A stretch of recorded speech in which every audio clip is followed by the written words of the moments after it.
Hello everyone, welcome to our event. This event is brought to you by DataTalks.Club, which is a community of people who love data. We have weekly events. This event is one of such events. So if you want to find out more about the events we have, you can go to the link in the description. Just click on this link and you'll see all the events we planned. And if you haven't subscribed to our channel for whatever reason, please do it now, and then you'll get notified about all our videos. And finally, we have an amazing Slack community. Check it out. There is a link in the description as well. During today's interview, you can ask any question you want. There is a pinned link in the live chat. Click on this link, ask your question, and I'll be covering these questions during the interview. So that's all I wanted to say. So now let me get my notes.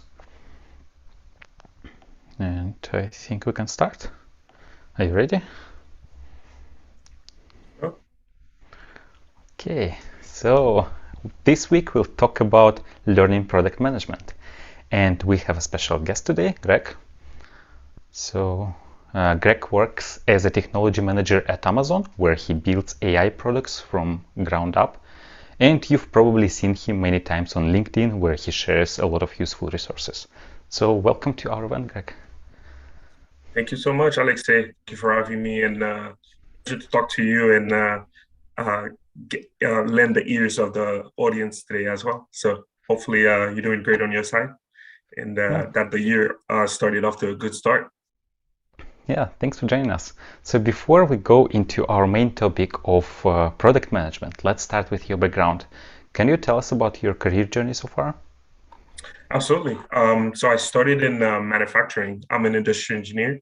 I also have a master's in engineering management with a focus around supply chain and business. In manufacturing, I had the opportunity to rotate around different positions, whether it's supply chain, ops management, quality, safety management. Then in manufacturing, also, I had a chance to be a product manager responsible for value chain optimization and especially pricing optimization, which was very fun. And that was before I joined Amazon in building some systems that are either AI based or non-AI based to make sure that I keep customers safe when they go online and purchase the products. So you were managing actual products, physical products before that, right? Or Yeah. like in Before manufacturing? that, it was physical products, understanding the value chain from the time uh, you know, put your strategy for purchasing raw materials to put a strategy behind where you want to manufacture these products, how much it costs you to produce them, which are the distribution centers, the price of the products, and then the marketing strategy and all that stuff.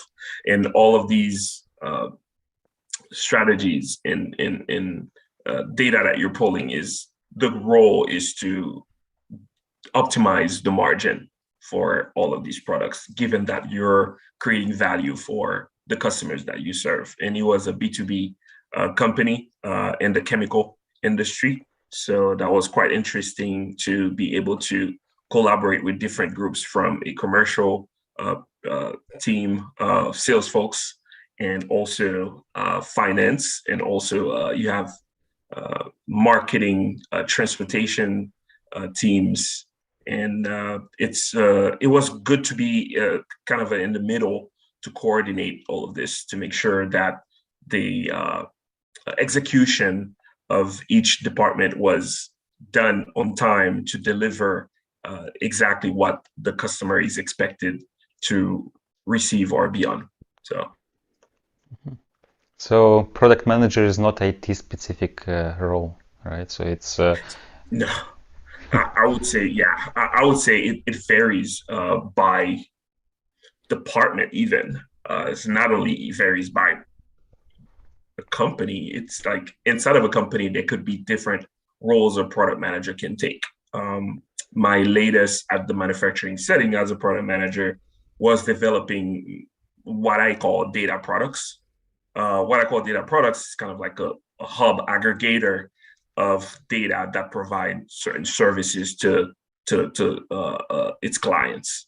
My clients were internally. When you think about a group of sales folks who often struggle to understand where to get data, how to get data, and perform some quick analysis to make quick decisions or make informed decisions. So I would build key dashboards that were run on top of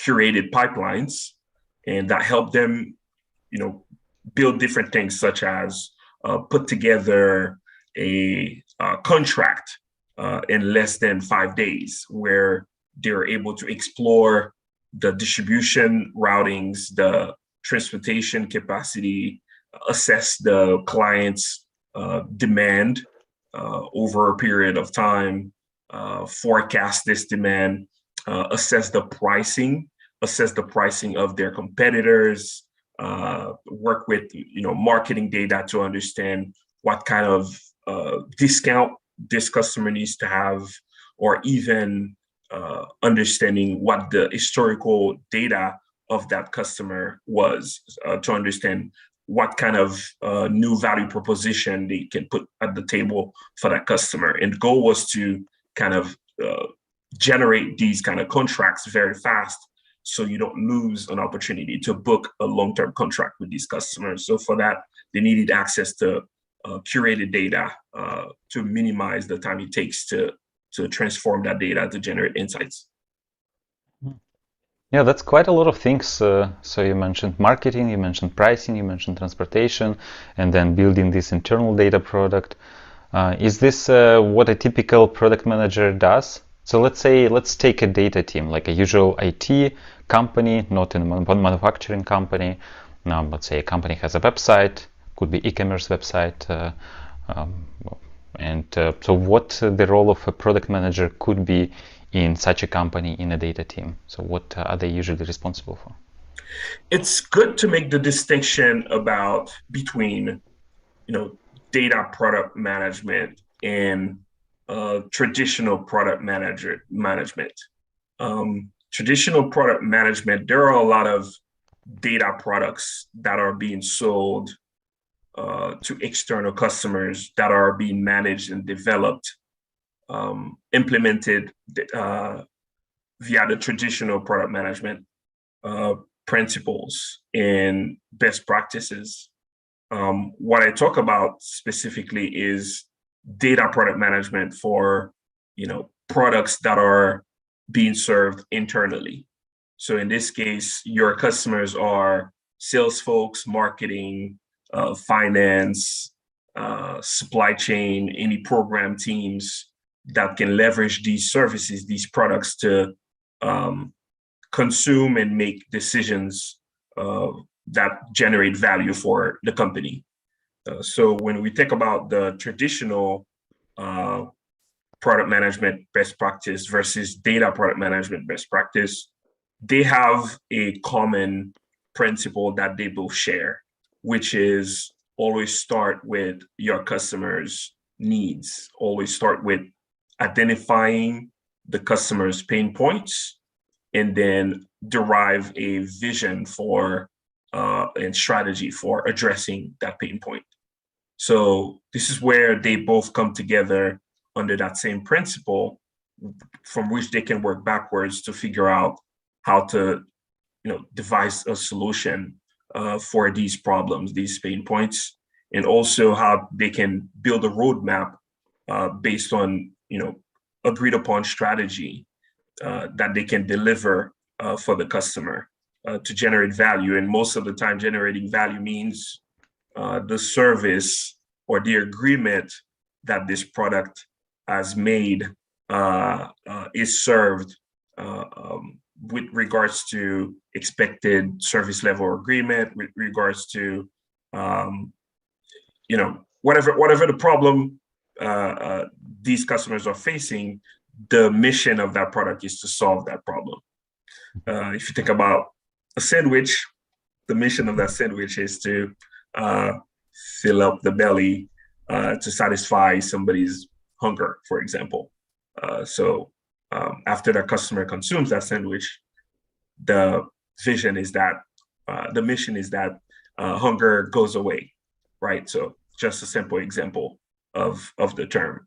And if you look at the simple definition of product by itself, it simply means an artifact or a substance that is manufactured into a service, manufactured into a final output that generates value for a consumer. So. Yeah, so basically the work, the role of product manager to identify the needs of a customer, then think how they can be addressed, and then derive a vision strategy, and then you said work backwards, and then eventually build the service that solves this particular pain point, this need, right? And this whole thing, this service is what a product is, right? And so something that solves a particular problem for a particular group of people, right? That's correct. Okay, and then you mentioned that, so this is common for both traditional product managers and data product managers, so both have clients, both solve problems, except that in one case traditional product managers solve problems of external clients, so to say, while data product managers usually address the needs of internal clients, right? Correct. So again, there could be data product management. For example, a recommendation system is something that I would call a data product. A recommendation system is often used by external customers. Therefore, a traditional product manager is capable of managing a recommendation system, given that this product manager, gathers specific skills to manage these recommendation systems. And let's explore some of the skills in general. You're talking about designing skills, strategy, analytical skills, technical skills. So something about being able to manage a data product for external customers is to be able to have conversations with engineers from a technical design, technical implementation, or architecture perspective.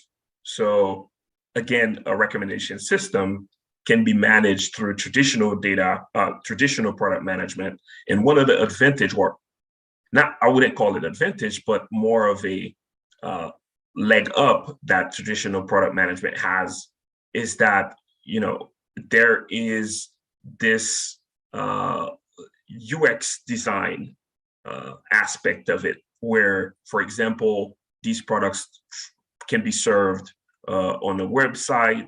They have a good design on the website, versus internally, when you think about pure data products, it's the UX design is probably lacking, meaning you're collecting all of the data, aggregating them under one roof, and then serving them to downstream clients who can consume that. So think about how you would design a user interface for something like this. So there are limitations.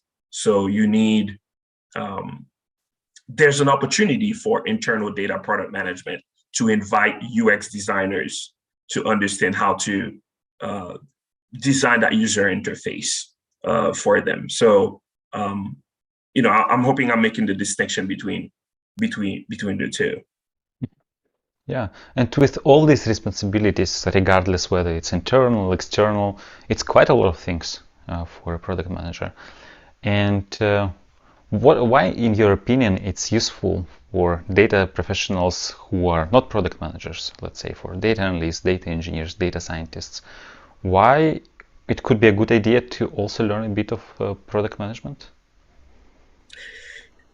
I think it helps because it prepares your mental model for always starting at the end, with the end in mind. The end in mind means that you're envisioning a North Star service or products that address addresses key pain points for your customers. So with that mental model, you're capable of figuring out, who are the stakeholders that allows you to fulfill this mission. And with that, they are also capable of understanding the customer journey, which is a key part of designing a solution for your customers. And what that gives you as a data analyst or a data scientist, or you name it, any data professional, is the ability to acquire domain knowledge. So if you're able to express, understand the customer journey, for example, for a data product served on the web, being able to design, express, detail that customer journey from the time they enter the website, navigate through, click the different products until conversion, meaning until they accept to purchase the product or service and consume it and feel satisfied. Being able to map that out is something that will make you a more powerful data analyst, a more powerful data scientist, or a more powerful data professional. So being able to acquire these skills can only help to bridge the gap between technical and non-technical teams. What is the customer journey? I think I understood from your description is this is a journey that a customer makes. So let's say they want to purchase a pair of headphones. So they go to an e-commerce website. So first they need to find what they need, right? Wireless with wires and so on, like big ones, small ones. So first they look for what they need, then maybe look at reviews, and then finally they make a decision, click the buy button, then enter in the credit card details, and then a few days later they unpack the thing and start listening for music, right? So that's the journey, right? That's the customer journey, exactly. So if you're the product manager for this website that serve all of these products, like headphones and things like that, you need to understand, whether you're a product manager or data professional, you need to understand that customer journey so you can design key solutions once you identify those pain points or the roadblocks that would prevent a customer from purchasing your product. And how can I understand customer journey better? Let's say as a data scientist, what do I do for that? Obviously, you will not be able to be on the grassroots of things where you're deep diving all the time. So that's why you need different teams, right? So the best practice is to probably interview. Most of the time, data scientists don't have access to the external customers or the final consumers. So it's best to interview your business partners Like or product read. managers. Exactly.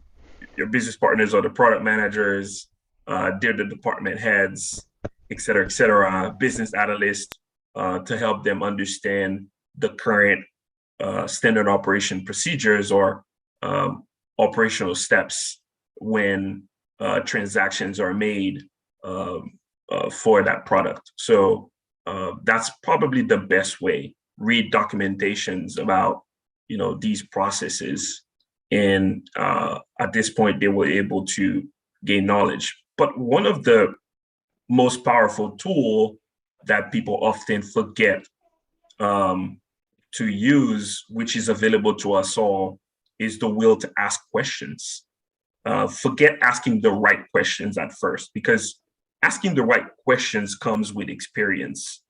So when you're new into the field of data science or anything like that, I always find it that those who become very powerful, very effective, very efficient are the ones who are willing to ask a lot of questions so they can learn and adjust and discover. So this is a soft skill that's definitely needed when it comes to discovering domain knowledge. So good data scientists or good data professionals are good detectives. So that's probably the best way I can think about that. Yeah, so you need to be a good detective and then find business partners, business analysts, product managers, domain experts, and ask them questions. It doesn't have to be, great questions. You just need to ask with, something to understand the topic better, and then with time you will learn how to ask the right questions. Right? Absolutely. And so you mentioned you need to interview, and how would you go about interviewing them, these business partners? How would you structure this? Let's say you want to set up a meeting just to learn more about customer journey, more about operations, or I don't know, something. So you just find first a domain expert, and then you want to schedule a meeting with them, right? So how do you structure this meeting? How do you structure this interview? What do you ask them? I think what I would advise in that case is, again, start with the end in mind. It's not good to just schedule a meeting without a structure. And that's why I like this question. It's because, you want to set a meeting with purpose. So what is the purpose of setting up the meeting? Are you setting up a meeting to simply learn the general operations of the business, or are you trying to surface the pain points of the business? Are you trying to learn what the key goals are and then setting up a framework for identifying what the obstacles are that could prevent from reaching these key business goals? Or are you trying to surface opportunities that will create an uptick or an increase in those metrics that help you reach those business goals? So with that, again, start with the purpose of the meeting.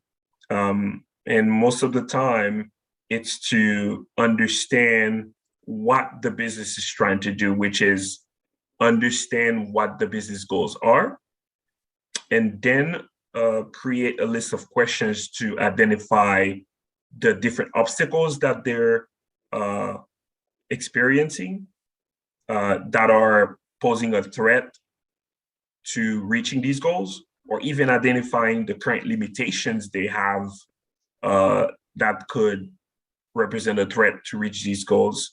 And then these data scientists can go back and figure out how to generate or deploy new features that allow them to reduce or these limitations, add more capabilities, or remove obstacles so these goals can be met. And how do you identify these obstacles? What kind of questions do you ask? Is it like, okay, tell me about your day and what are you struggling with, or what kind of questions are those?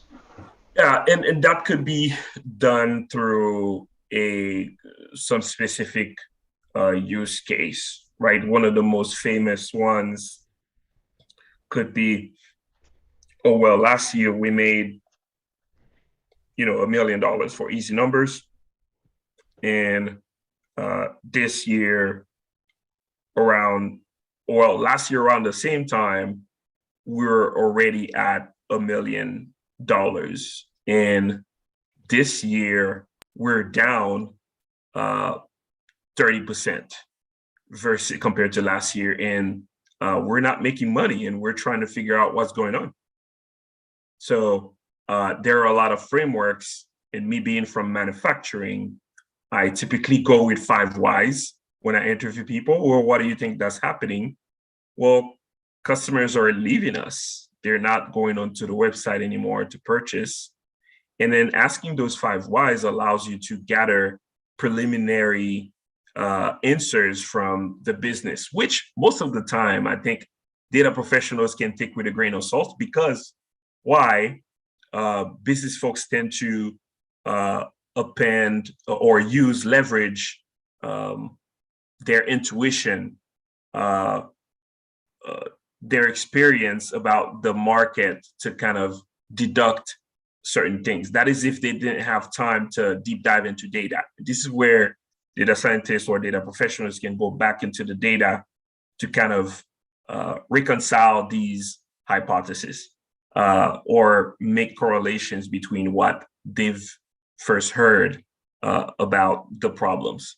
And with that, there could be a reason why customer churns are happening. And with proper design skills, they can understand how to address this, or find the root cause. For example, for customer churn, they can find out whether it was due to a feature that was released on your website that caused the customers to be confused and miss on the click buy button. And since that feature launch,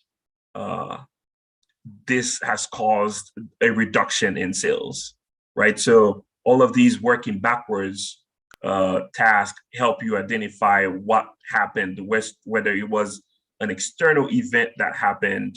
For example, let's say that COVID was the event that caused a downturn on your sales, right? Being able to work backwards to figure out that root cause is what, data scientists can do when they're analyzing data. Yeah, thank you. So we have a question from Peter, and actually I have a similar one. So the question from Peter is, what is product sense? And what I would add to this is it similar to product mindset? To me, it seems like synonyms: product sense, product mindset. And what are these things? So, well, do you know? Product sense, I don't hear that often, but I have an idea, and there's no firm definition for this. A product sense to me is a mindset, I would say. The mindset of being able to understand understand the characteristics and limitations of your product with regards to your customers' needs, and being able to derive a roadmap and strategy that address these expected and unexpected needs of your customers. So understanding the trends of these products, the trends of the market, the trends of your customers' behaviors, because needs change over time. So a product sense to me is more of a mindset that entails different things, from understanding the external and internal forces that drive the performance of your product. And this is something that everyone can have. It's not only a thing to have for product managers. Everyone on the team, data professional, non-data professional, well, I don't know, could be front-end engineer, back-end engineer. Everyone can have that, right? And it's about, how you said, understanding characteristics of your product, right? Understanding And users and yes, limitations. And you also mentioned defining roadmaps and strategies, right? So this is also a part of that.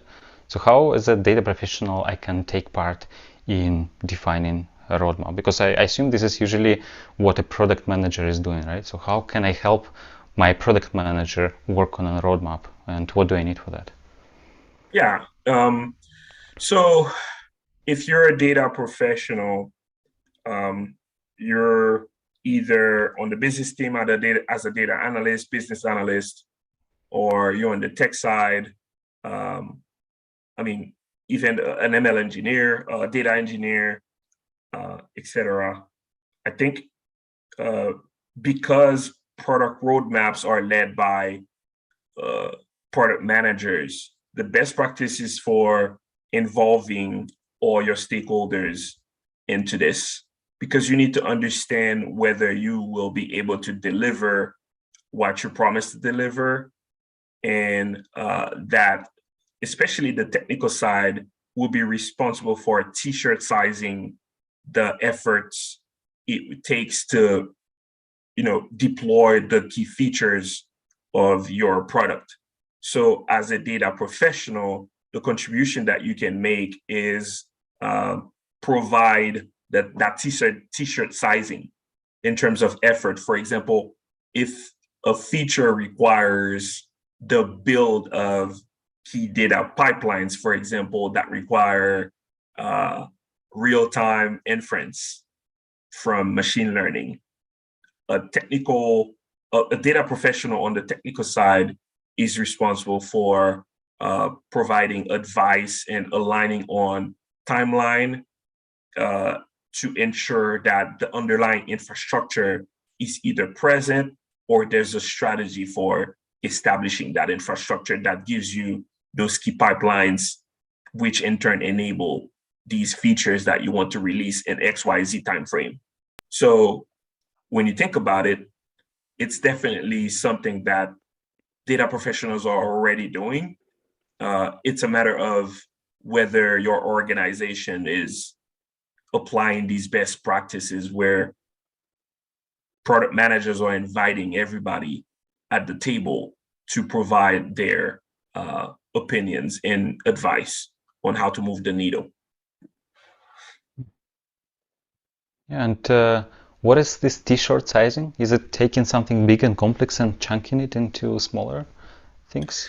T-shirt sizing is simply providing how long does it take? What is the cost of me spending time to build this? How long it will take me to build this, et cetera, et cetera. So basically it's determining the effort that it takes to build something.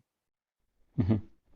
Yeah. And I guess another thing, I'm not sure we talked about this, but you mentioned it a few times that you should start with an end in mind, right? And I guess this is something that we also can do when, let's say, we discuss a new feature that let's think what kind of problem we are solving for the customer, right? And then work backwards on that problem instead of trying to come up with a solution that technically is interesting, is good, but doesn't really solve the problem, right? Exactly. So if you think about a product manager, a data scientist's customer is the product manager in this case, right?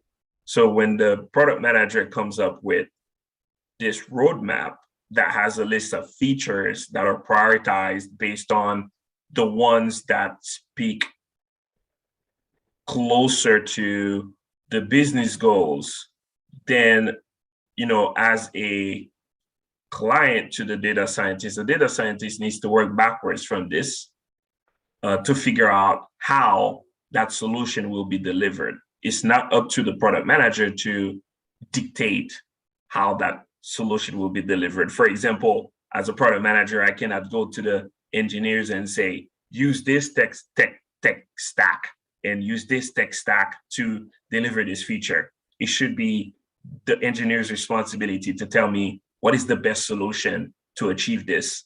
And their role is to gather the requirements from me, meaning this feature requires high availability, high concurrency, low latency, et cetera, and then they figure out how to design the final product for me for the final release. Mm-hmm. Okay, so you would say that PM is more problem-oriented and data scientist is more solution-oriented, right? They're both solution-oriented if you think about it, right? A PM is solution-oriented for their customer. A data scientist is solution-oriented for its customer, who's the PM. A PM is a solution-oriented for its customer, who's the external consumer. So, it depends on which angle you're looking at this. They're both working in tandem to provide a solution for the ones they serve. And you can abstract that to any position, right? Whether you're an accountant or whether you're a supply chain manager or you're a buyer or planner of production, you're serving a downstream customer and you can create a roadmap. And this is why when you think about roadmap, to me, that's one of the most powerful. Knowing how to build a roadmap is a very powerful thing or tool to use for career advancement. You don't have to be a product manager to be able to build a roadmap for yourself as a supply chain manager, for example, right? That shows leadership, that you're thinking beyond your daily activities and you're thinking about future transformation of your business. And that gets you promoted because you're thinking about future transformation, you're thinking about improvement, you're thinking about growth of your department. And it's a great skill to have. It's a great tool to use. It shouldn't be bounded by product managers, limited to product managers only. So how can I do that? How can I build this roadmap? Should I ask maybe my product manager to help me, or how do I go about that? Yeah, so I guess now when I say roadmap, I can think about us, a data scientist, for example, building a roadmap is different than a product manager building a roadmap, Mhm. right? So a roadmap built by a data scientist and their group members is going to be about building the underlying infrastructure that helps them better serve um, uh, their clients. For example, a group of product managers may come up with 10,000 business use cases that require some sort of ML algorithm um, to address these use cases. So in a sense, um, you can have a group of data scientists who strategize on how to implement certain frameworks. For example, um, in this case, to keep up with all of these demands, and what I call demands are all of these business use cases that keep coming up. These product managers are coming to knock on their door and say, "Hey, I need help." That's a good use case for building a roadmap for MLOps, right? So figuring out all of the different components of MLOps, figuring out, assessing where you are today and where you want to go tomorrow to fully deploy an MLOps framework that allows you to keep up with all that demand. And that MLOps framework gives you the right, provide, the right supply that meets the demand of the business teams. So again, a roadmap for a technical side may be different from a roadmap for a business non-tech side, but it's the same kind of thought process with regards to having to focus on the customer in mind. So you don't want me to come up with a bunch of requests and you can't answer to any of these requests because you don't have the underlying infrastructure to support my demands, right? So gotta have a plan to be able to respond to this increased capacity here. So again, I'm thinking manufacturing, Mhm. But, input, transformation, output. what I also heard from you, maybe I don't know if it's the right summary or not, but people come to, let's say, to me as a data scientist with problems, and these are usually product managers or maybe product analysts or other people. So they come to me with problems, and for me, the ability to generalize all these problems and then see like the bigger picture and then put all these problems into roadmap and say, okay, with this thing we can solve this bunch of problems, with this thing we can solve this bunch of problems, and then you see the bigger picture. So this is what you mean by coming up with roadmap, right?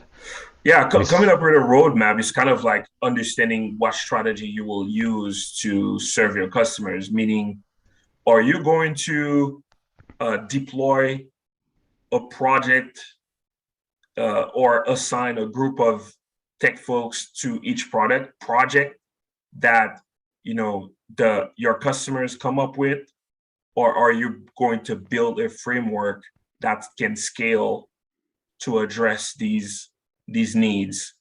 So do you have a process in place to understand which of your models can be reused for or repurposed for different business use cases versus having to go through the long cycle of project management, right? So all of that is about, what is the vision for your data or tech department to serve its client.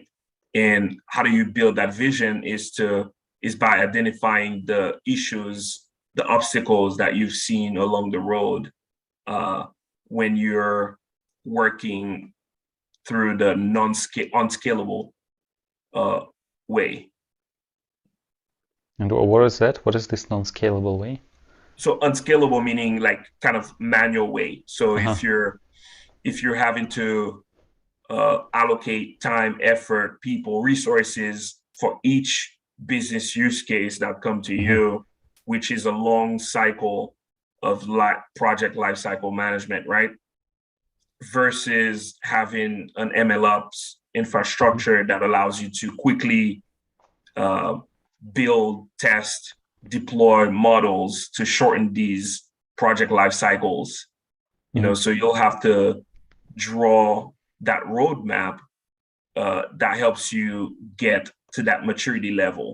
Because today you may make an assessment that helps you identify the gaps, whether you have the right professionals, whether you have the right tech stack, um, and whether you have the right skills to manage uh, these tech stacks.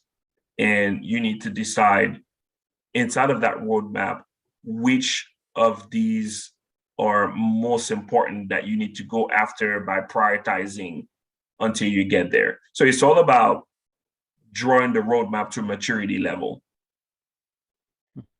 And I think you said multiple times driving the roadmap.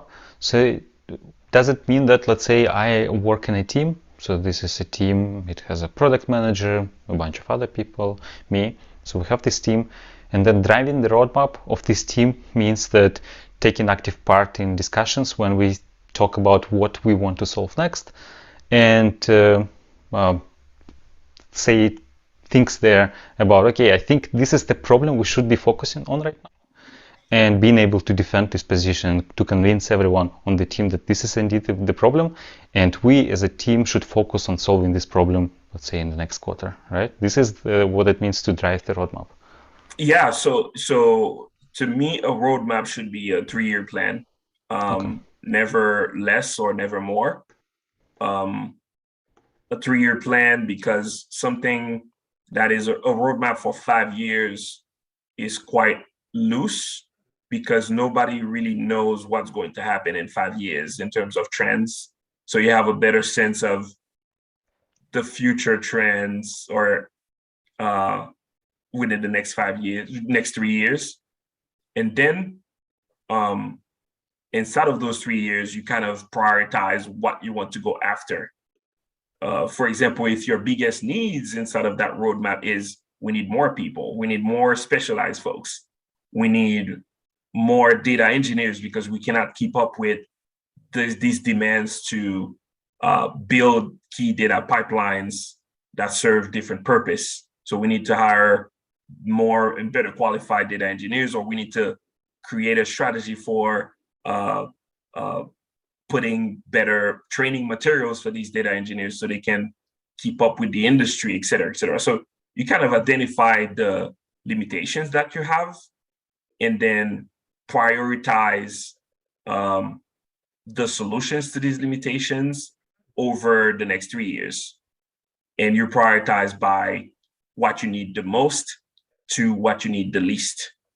And also you prioritize by how much effort, whether you want to buy a third-party software or you want to build it from the ground up, the cost, the effort, the impact also, right? The impact is big because maybe hiring more data engineers gives you a better return on your investment with regards to being able to create pipelines that serve downstream customers.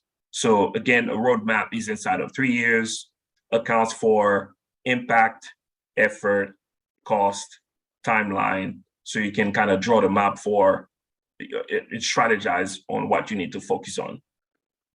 Is it, would you say it's more like a project management skill or a product manager skill? It's a product manager skill. Uh-huh. So like when I think Definitely. about like cost impact or all that, to me, this is like you have like a project that you need to finish. This is different, right? This is different. This Mm-hmm. is different. Mm-hmm. Think about roadmap as future transformation of uh, a product or a system or department, um, and the strategy that helps you get there from point A to point B. Mm-hmm. And yeah, 3 years long plan seems like quite a while, right? So how do you go about that? Like if I don't even know what happens in 1 quarter or half a year, how do I plan for 3 years? That's quite a long-term plan to me. Yeah, to me, that's more of a think big Mm-hmm. kind of thing. And then don't forget, you have a 3-year roadmap. If if it's more than 5 years, then you're kind of shooting in, you know, in the air with no aim. If it's 3 years, it's a good estimate of what the future needs are. It's being able to anticipate where the trends are going, right? Being able to anticipate what the future needs of your customers will be. So that gives you a good thing. And remember, a roadmap is not a static strategy, it's an adaptive strategy. So you give yourself 3 years. Once you have alignment on this roadmap, you start working at year one on what you decide for what's more important. But things change in the market and your roadmap needs to be up to date. So a roadmap that you write for today for the next 3 years will change next year, most likely, because the needs of your customers will change with it. So don't think about the roadmap as a static um, document, but more of a dynamic one that provides flexibility um, and even proactiveness um, and being able to anticipate what your customers will do and what their needs will be. And how can I best learn these skills? So there is actually a question from Patricia: is how can we best increase, develop our roadmaps and building our roadmaps, roadmap building skills? Is there a good resource? Maybe there is a product management course that we as data scientists can take to learn these things, or we just need to watch product managers how they do their job and learn from them. Yeah, I haven't found any, or I don't know of any specific product management.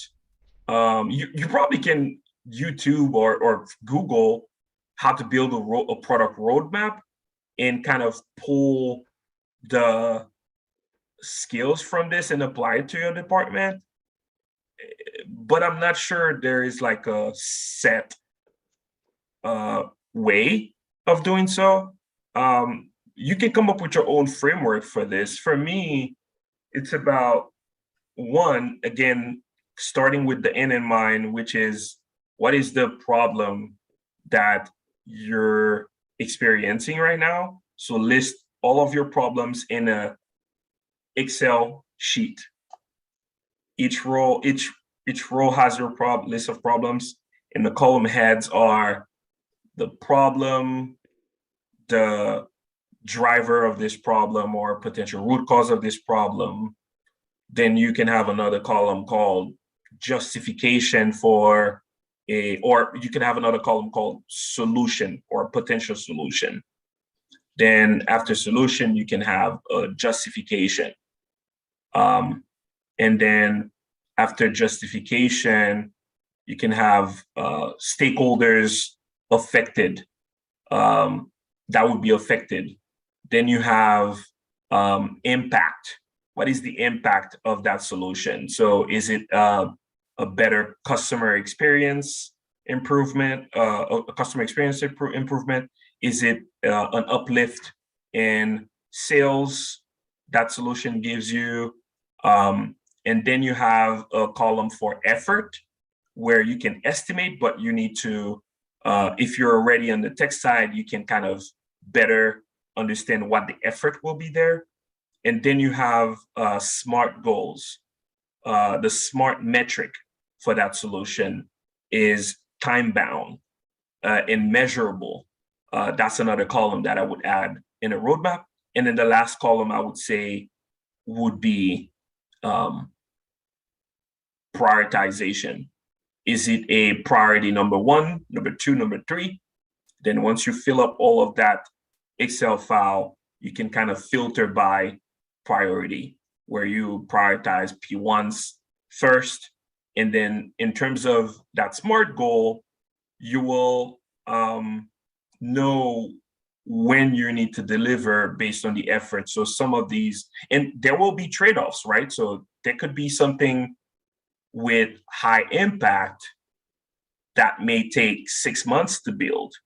Are you going to prioritize that versus prioritizing 3 smaller effort, solutions that can combined can give you the same impact as working on one that can give you a big impact. So you have to understand how to make trade-offs between all of this list. So there you go. I just created a quick framework for building a roadmap for your department. Yeah, thanks. That's useful. And also there is a question from Elena about setting up metrics for internal data platforms. I think that's also interesting, and this is something that I think product managers also do, right? So let's say we have a problem, we want to solve this problem. Now we need to think, how can we actually measure that we are solving this problem? Is it correct? Is it something that product managers do? It's product management 101, especially in designing solutions for their customers. So you want to identify the affected customers, you want to identify the pain points, you want to brainstorm what that North Star is for these pain points, meaning the vision of a product that would solve these pain points. And also you want to describe exactly what that question is asking, describe what the success criteria is. And that success criteria is what is in that success criteria is where you embed those success metrics. So for you, a solution may be you want to reduce latency of the data pipelines that you serve to the downstream team, for example, or you want to reduce SLA, service level agreement, for your teams.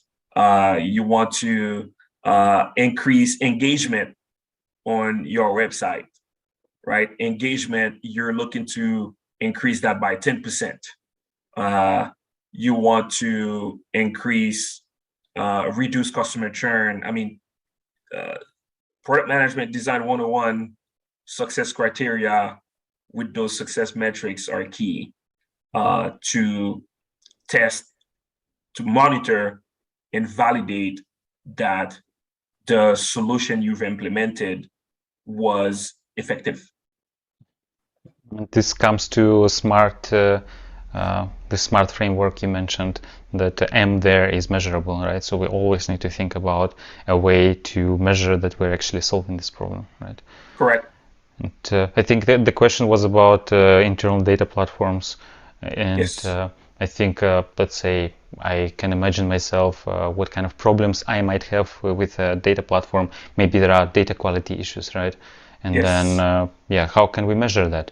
Well, fewer people complain, for example, right? Or some other ways of measuring them, and then it can become your success criteria. Fewer people complain about quality, and then I don't know, we can track complaints, and then after half a year, if there are no complaints, we can call it pipeline done, right? pipeline failures, for example. Okay. Are you experiencing less pipeline failures?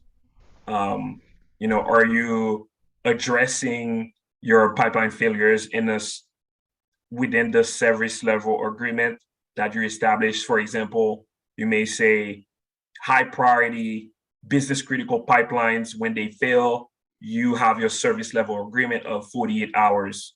So your success criteria is anything 48 hours or under. You can use that as a metric.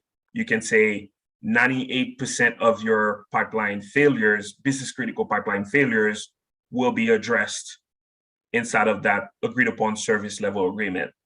So with that, 98% is your success metric. So you need to do that or exceed it. And that's another metric for internal, there are many others that you can think of, but that's one easy one that I can think about. And yeah, here I guess when you do this exercise that you mentioned for coming up with a roadmap, and you do this Excel spreadsheet, if you fill all the columns, it will give you a lot of great ideas what the right metrics can be, right? How can we measure that we're actually solving these pain points? Correct.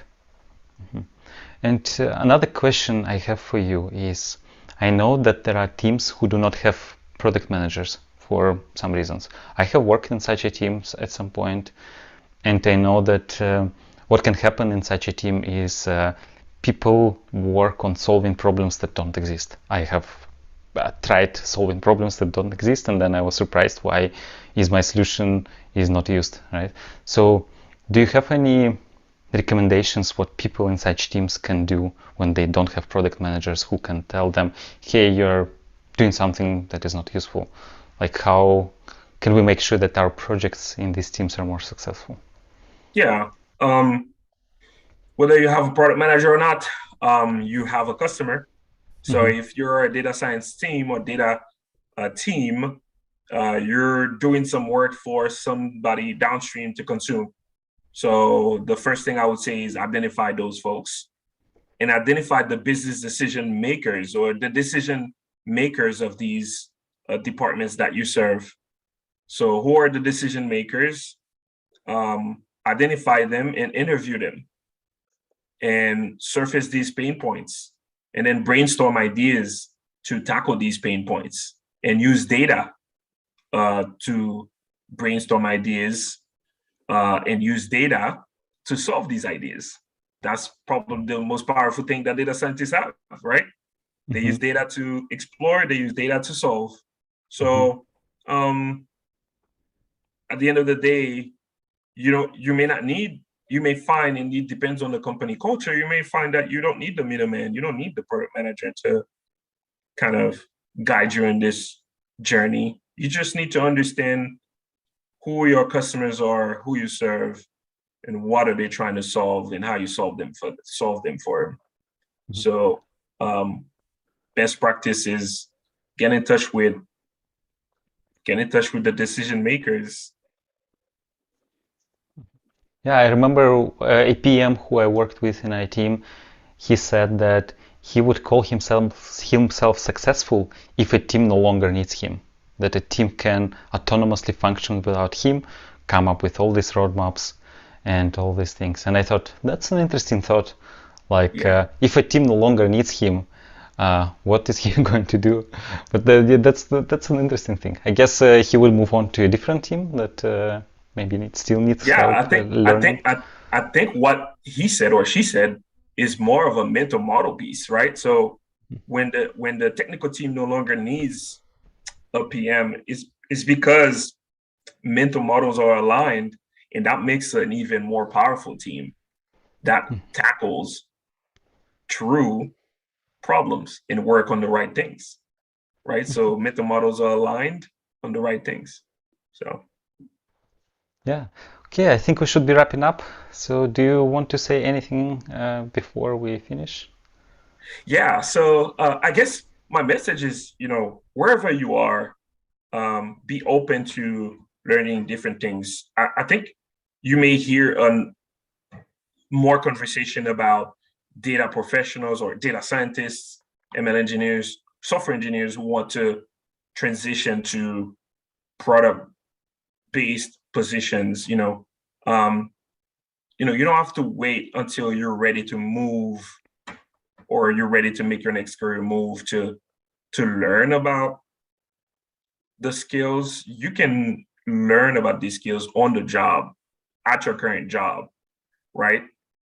Being open to learn a skill outside of your immediate responsibilities or outside of your skill sets makes you that much more powerful. at your current job and gets you promoted faster, and be open to learning something outside of your daily responsibilities. And, you know, hopefully that everyone who listened there take that as inspiration to uh, have a great career, and you're in charge. Don't forget to ask when you want to get from point A to point B, whether it's in your career or whether you want to understand the pain point of a customer. Ask, um, and again, best of luck. I'm happy to, you know, if anybody can follow me on LinkedIn, um, I'm happy to answer additional questions. And with that, thank you, Alexei, for your time and hosting me. Hopefully, the audience and you enjoyed the conversation as much as I did. Yes, so I see in comments that people are thanking you for sharing all these amazing tips, and I join them in thanking you. So thanks a lot. And yeah, the other question I was going to ask is how people can find you. I think you answered that. LinkedIn is the best way, right? Okay. Correct. So thanks a lot. Thanks for joining us today. Thanks everyone for joining us today, also for asking questions. And yeah, have a great rest of the week.